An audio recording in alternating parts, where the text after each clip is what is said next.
Subscribe कीजिए defence Phoenix channel को और बेल आइकन को दबाइए मिलिट्री वेपन्स के बारे में सबसे पहले जानने के लिए। आज के एपिसोड में हम बात करेंगे इंडियन नेवी के नेवल यूटिलिटी हेलीकॉप्टर के बारे में और समझने की कोशिश करेंगे कि जिस तरीके से भारत सरकार HAL ध्रुव को 111 नेवल यूटिलिटी हेलीकॉप्टर के टेंडर में शामिल होने का मौका देने जा रहा है, तो ऐसे में इस रिक्वायरमेंट के लिए एडवांस लाइट हेलीकॉप्टर HAL ध्रुव का नेवल वेरिएंट क्या एक ऑप्शन हो सकता है। ये जानने के लिए आप ये वीडियो पूरा देखें, स्किप नहीं करें। तो आइए आज का वीडियो शुरू करते हैं। अगर देखा जाए तो इंडियन नेवी के रोटरी विंग एयरक्राफ्ट में दो प्रकार के हेलीकॉप्टर्स ऑपरेशनल हैं, मीडियम से हैवी कैटेगरी और दूसरा लाइट कैटेगरी। हेलीकॉप्टर्स जो मीडियम से हैवी कैटेगरी में है और लाइट कैटेगरी में है, अगर उनके करंट फ्लीट को देखा जाए तो समझ में आता है कि ये हेलीकॉप्टर्स पुराने हो चुके हैं और इन हेलीकॉप्टर्स को जल्द से जल्द रिप्लेस किया जाना बेहद ज़रूरी है। मीडियम और हैवी कैटेगरी में इंडियन नेवी ऑपरेट करती है सीकिंग हेलीकॉप्टर्स को।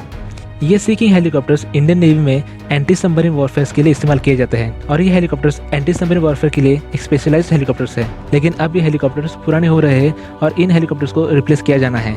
इन हेलीकॉप्टर्स को रिप्लेस किया जाएगा MS-60 रोमियो से।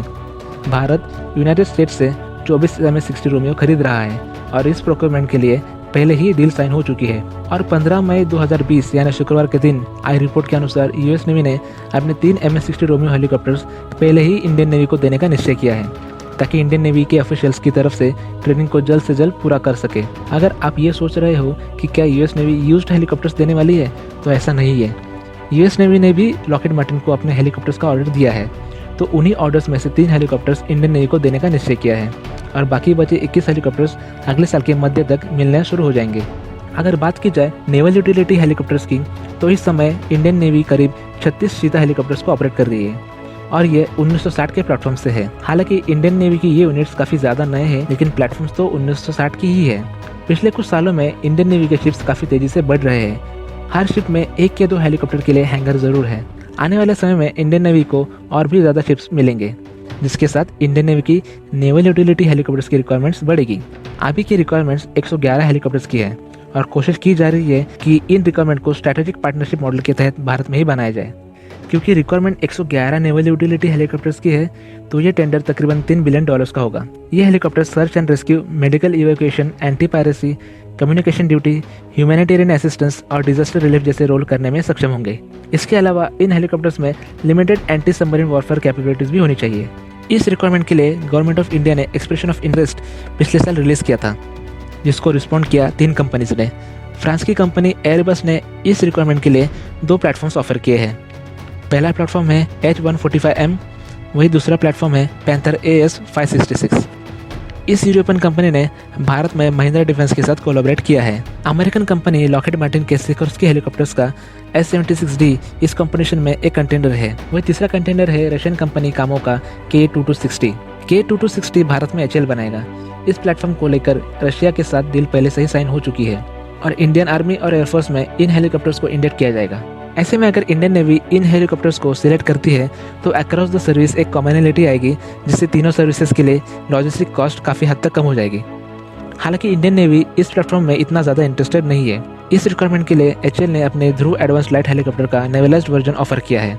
शुरुआत में जब इंडियन नेवी को ध्रुव ऑफर किया गया था, तो ध्रुव के नेवल वेरिएंट में फोल्डेबल टेल, फोल्डेबल बूम और फोल्डेबल रोटर ब्लेड्स नहीं थे, जिसके कारण इंडियन नेवी इस हेलीकॉप्टर में इतना ज़्यादा इंटरेस्टेड नहीं थी। किसी भी शिप में हेलीकॉप्टर्स को रखने के लिए इन्हें फोल्ड करना पड़ता है, क्योंकि फ्रिगेट्स, डिस्ट्रॉयर्स, कॉर्वेट्स इनके हैंगर इतने ज़्यादा बड़े नहीं होते।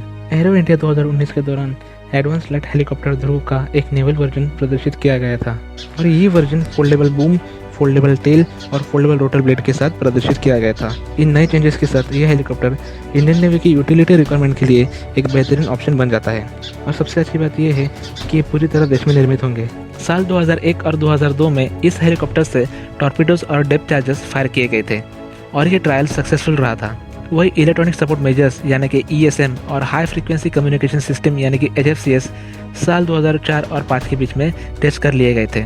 इंडियन नेवी ने 16 एडवांस लाइट हेलीकॉप्टर्स ऑर्डर किए हैं और क्योंकि इंडियन नेवी की ज़्यादातर रिक्वायरमेंट अब ये हेलीकॉप्टर पूरी कर सकता है, तो अगर 111 हेलीकॉप्टर के टेंडर के लिए इस हेलीकॉप्टर को सिलेक्ट किया जाता है, तो प्रधानमंत्री मोदी के नए विजन यानी आत्मनिर्भर भारत के लिए ये एक बहुत ही बेहतरीन स्टेप होगा और समय के साथ भारतीय नौसेना के लिए बनाए जा रहे प्लेटफॉर्म जैसे कि naval antiship missile, advance light torpedo और एंटी सबमरीन रॉकेट्स को आसानी से इंटीग्रेट किया जा सकेगा और इन्हें अपग्रेड किया जा सकेगा।